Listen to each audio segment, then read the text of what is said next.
ఈ ప్రపంచంలో అగ్రరాజ్యాలు America, Russia వీళ్ళు కలిసిపోయారు. వీళ్ళు ఎందుకండి కలుస్తారు? జో బైడెన్ ఉన్నప్పుడేమో రష్యా బద్ధశత్రువు, డొనాల్డ్ ట్రంప్ గారు రావడము రష్యా నా ఆప్త మిత్రుడు, Putin is my best friend. ఈయన ఎందుకంటాడు? ఈయన అనడము కాదండి, నిన్న ఒక వార్త చదివి నాకేం అర్థం కాలేదు. అసలు ఈ ప్రపంచంలో ఏం జరుగుతుంది? ఇజ్రాయెల్ అనబడే దేశము ఇరాన్ యొక్క బద్ధశత్రువు, ఇరాన్ అనబడే దేశము రష్యా యొక్క ఆప్త మిత్రుడు.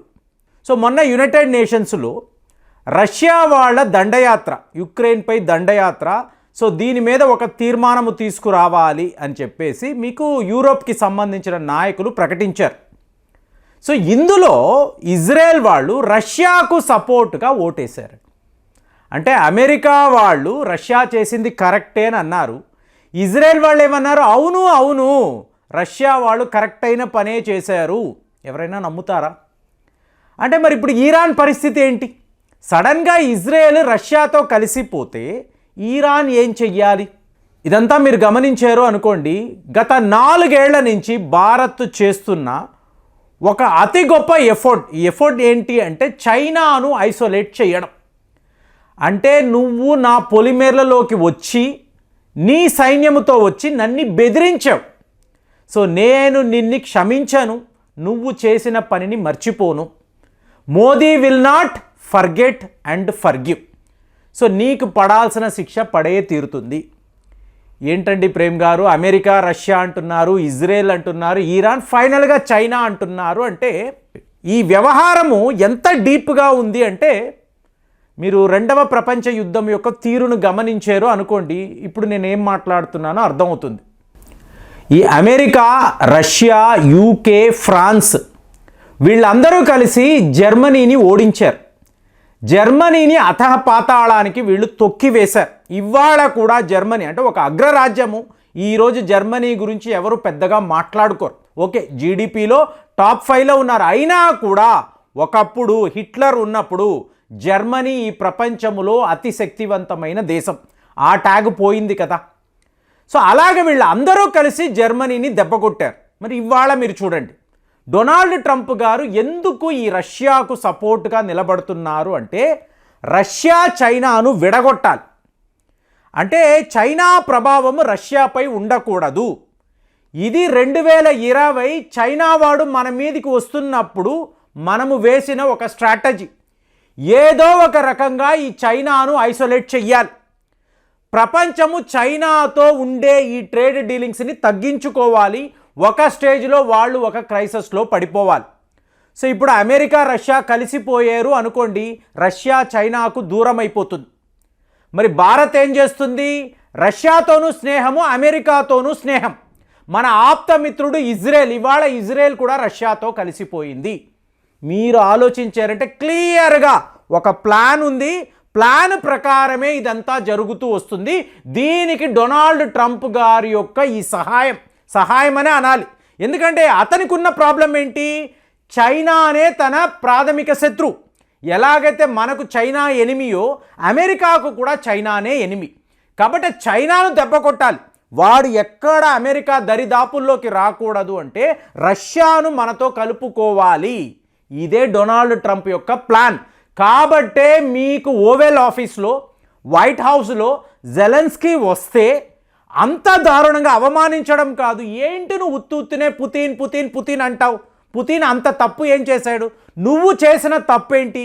నీ వల్ల యుద్ధం అనేది స్టార్ట్ అయింది, వేల సంఖ్యలో ప్రజలు చనిపోయారు.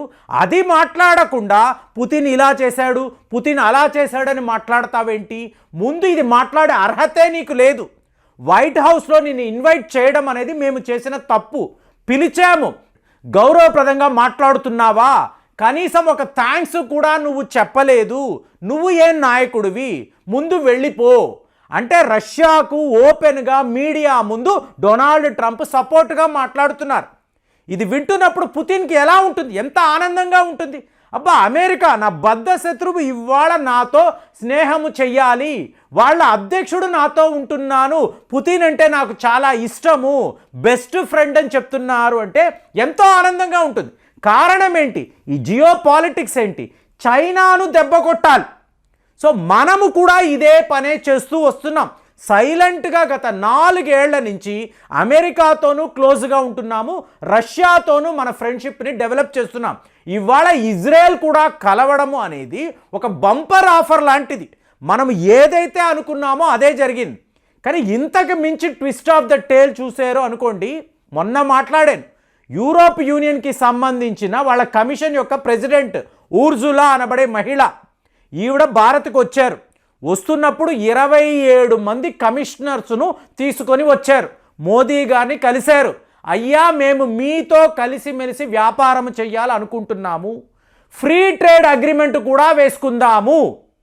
ఇది ఒక్కసారి విన్న తర్వాత రష్యాకు షాకింగ్గా ఉంటుంది, అమెరికాకు కూడా షాకింగ్గా ఉంటుంది. ఎందుకు? రష్యా యొక్క బద్ధ శత్రువు ఎవరండి? Europe union. ఎందుకంటే టోటల్గా వాళ్ళు వీళ్లతో వ్యాపారాన్ని కట్ చేసుకోవడం కాదు, రష్యా పైన శాంక్షన్స్ విధించారు. సో పుతిన్ గారికి యూరోప్ యూనియన్ అంటేనే కోపం. ఇక ఇటువైపు డొనాల్డ్ ట్రంప్ని చూశారనుకోండి, మీ వల్లే యుక్రెయిన్ యుద్ధము చేసింది, అసలు మిమ్మల్ని క్షమించను, మీరెవరు అమెరికా దాకా రాకండని యూరోప్ యూనియన్ని ఈయన వార్న్ చేశాడు. మరి వాళ్ళతో ఇవాళ మనం వ్యాపారం చేస్తున్నాం. ఏమైంది ఇక్కడ? రష్యాను లేదు, అమెరికాను లేదు, చైనా అంటేనే ఈ డంపింగ్ స్ట్రాటజీ మా ప్రాణాలు తీస్తుంది, మేము ఎంత టారిఫ్ విధించినా ఈ చైనాను ఆపలేకపోతున్నాము, చెత్తా చెదారాలనంతా తీసుకొచ్చి యూరోప్ యూనియన్లో డంప్ చేస్తున్నారు, వాళ్ళు మాకు వద్దు. మరి ఎవరు కావాలి? మాకు భారతే కావాలి. చూడండి, మనము శత్రువులా చూసాము, మిత్రులా చూసాము. ఫైనల్గా మనకు యూరోప్ యూనియన్తో కూడా ఒక ఫ్రీ ట్రేడ్ అగ్రిమెంట్ రాబోతుంది. 45 బిలియన్ అమెరికన్ డాలర్స్ అనేది మనము వాళ్ళతో చేస్తున్న వ్యాపారము. అలాంటిది ఇవాళ 100 బిలియన్ అమెరికన్ డాలర్స్ అనేది టార్గెట్గా పెట్టుకొని మనము ఎక్స్పోర్ట్స్ ఇంపోర్ట్స్ చేసుకుందాము. అంటే ఒకవైపు అమెరికా యొక్క వ్యాపారము భారత్ వైపు వచ్చేసింది. రష్యా యొక్క ఎనర్జీ సెక్టార్, రష్యా ఇంత రిచ్ కంట్రీగా ఉండడానికి కారణం ఏంటండి? యూరోప్ యూనియన్కి వాళ్ళు పంపిస్తున్న ఈ ఎనర్జీ, అది గ్యాస్ అనండి, ఆయిల్స్ అనండి, ఫర్టిలైజర్స్, వీటిని అంతా కలుపుకోండి. కానీ రష్యా మీద శాంక్షన్స్, వాళ్ళతో వీళ్ళు వ్యాపారం చెయ్యలేరు. మరి ఎవరితోనండి మీరు వ్యాపారం చేస్తారు? భారత్తోనే చేస్తాము. సో ఇప్పుడు ఏమైంది? వాళ్ళు కొట్టుకు చేస్తున్నారు, వీళ్ళందరూ ఫైనల్గా మనతో వ్యాపారం చేస్తున్నారు.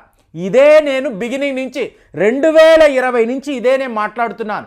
ప్రపంచంలో ఉండే నాయకులారా, మీరందరూ మా కోసం వర్క్ చేయండి, మేము ఎదగడానికి మీరందరూ కూడా హెల్ప్ చేయండి. సో ఇదే మీకేం చెప్తారు? నువ్వు ఇది కావాలి అని చిత్తశుద్ధితో ఆలోచించినప్పుడు ఈ ప్రపంచమే నీకోసం పనిచేస్తుంది. సో ఇవాళ యావత్ ప్రపంచం భారత్ కోసం పని చేయడం అనేది ఆ ఆర్టికల్స్, ఆ రిపోర్ట్స్ చదవడానికే షాకింగ్గా ఉంది. ఒకవైపు అమెరికాతో బిజినెస్, ఇంకొక వైపు రష్యా ఆయిల్స్, ఇవాళ యూరోప్ యూనియన్తో ఫ్రీ ట్రేడ్ అగ్రిమెంట్, ఇజ్రాయెల్తో ఒప్పందాలు, అందరినీ కలుపుకుంటున్నాం. కానీ వాళ్ళందరూ ఎక్కడికక్కడ గొడవలు పడుతున్నారు.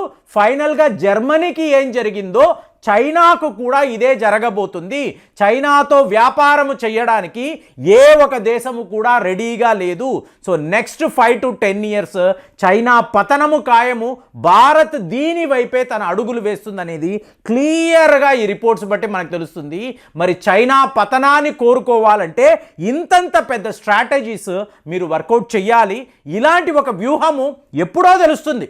4 ఏళ్ల క్రితం ఈ ప్లాన్ వేస్తే ఇవాళ రిపోర్ట్స్ చూసినప్పుడు ఇజ్రాయెల్ వాళ్ళు మేము రష్యాతో ఉన్నాము అన్నప్పుడు దిస్ ఇస్ షాకింగ్, అంటే షాక్ ఆఫ్ ద వరల్డ్ అని అనాలి. అలాంటిది ఒకటి జరిగింది. భారత్ యొక్క వ్యూహాన్ని డీప్గా మీరు అర్థం చేసుకోగలుగుతున్నారా?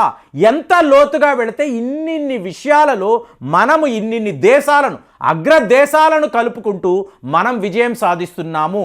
ఇది ఒక మాస్టర్ స్ట్రోక్ లాగా నాకు అనిపించింది. మరి మీకు ఎలా అనిపించిందో కామెంట్స్లో తెలియజేయండి. మళ్ళీ వచ్చే వీడియోలో కలుద్దాం. జై హింద్.